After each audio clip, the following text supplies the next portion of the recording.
இன்னும் நீங்க கோபி மஞ்சூரியனா ஹோட்டல்ல வாங்கி சாப்பிட்டுட்டு இருக்கீங்களா? அதெல்லாம் விடுங்க, சிம்பிளா நம்ம இதை வீட்லயே செய்யலாம். எப்படி செய்யறதுன்னு பார்க்கலாமா? சுடு தண்ணியில கொஞ்சமா மஞ்சத்தூள் போட்டுட்டு காலிஃபிளவரை ஒரு 2 நிமிஷம் போல பாயில் பண்ணி எடுத்து வச்சுக்கோங்க.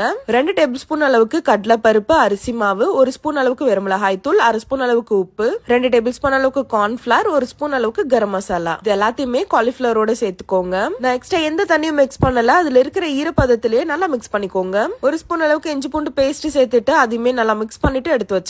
இப்ப என்ன நல்லா சூடானதும் இந்த மாதிரி ஒன்னொன்னா சேர்த்துக்கலாம். நல்லா கோல்டன் பிரவுன் ஆகி மொறுமொறுன்னு வந்ததும் எடுத்துடலாம். 3 டேபிள் ஸ்பூன் போல எண்ணெய் வச்சுக்கோங்க. குட்டி குட்டியா கட் பண்ண இஞ்சி பூண்டு 1 ஸ்பூன், அதுக்கப்புறம் 1 பச்சை மிளகாய் கிட்ட கியூபா கட் பண்ண 2 மீடியம் சைஸ் வெங்காயம் சேர்த்து அதையுமே நல்லா வதக்கிக்கோங்க. இப்ப கியூபா கட் பண்ண 1 கேப்சிகமும் சேர்த்து வதக்கிக்கலாம். 1/2 ஸ்பூன் வெறுமிளகாய் தூள், 1/4 ஸ்பூன் அளவுக்கு பெப்பர், 1 ஸ்பூன் அளவுக்கு உப்பு, இது எல்லாத்தையுமே சேர்த்துக்கலாம். ஒரு ஹாஃப் மினிட் போல வதக்கிட்டு இப்போ 1 டேபிள் ஸ்பூன் அளவுக்கு soya sauce, tomato sauce add பண்ணிக்கலாம். மிக்ஸ் பண்ணிட்டு இந்த மாதிரி நல்லா கொதி வரும் பாத்தீங்களா, அந்த டைம்ல 1 டேபிள் ஸ்பூன் அளவுக்கு கார்ன்ஃபிளவர் எடுத்து வச்சிருக்கேன். அதுல கொஞ்சமா தண்ணி மிக்ஸ் பண்ணிட்டு ஆட் பண்ணிக்கலாம். நல்லா கிளறி விட்டு கொதிச்சதும் பாத்தீங்கன்னா இந்த மாதிரி திக் சோஸா வரும். அந்த டைம்ல நம்ம ஃப்ரை பண்ணி வச்சிருக்கோம் காலிஃபிளவர் ஆட் பண்ணிக்கலாம். உங்களுக்கு கொஞ்சம் செமி கிரேவியா வேணும்னு நினைச்சீங்கன்னா எக்ஸ்ட்ரா தண்ணி ஆட் பண்ணிக்கோங்க. எனக்கு அந்த மாதிரி இருந்தா பிடிக்காதுன்றதுனால நான் வந்துட்டு கரெக்டான கன்சிஸ்டன்சிக்கு செஞ்சிருக்கேன். அவ்வளவுதாங்க, சூப்பரான கோபி மஞ்சூரியன் ரெடி. சுட சுட வச்சு சாப்பிட்டீங்கன்னா அவ்வளோ டேஸ்டியா இருக்கும். ஸோ கண்டிப்பா ட்ரை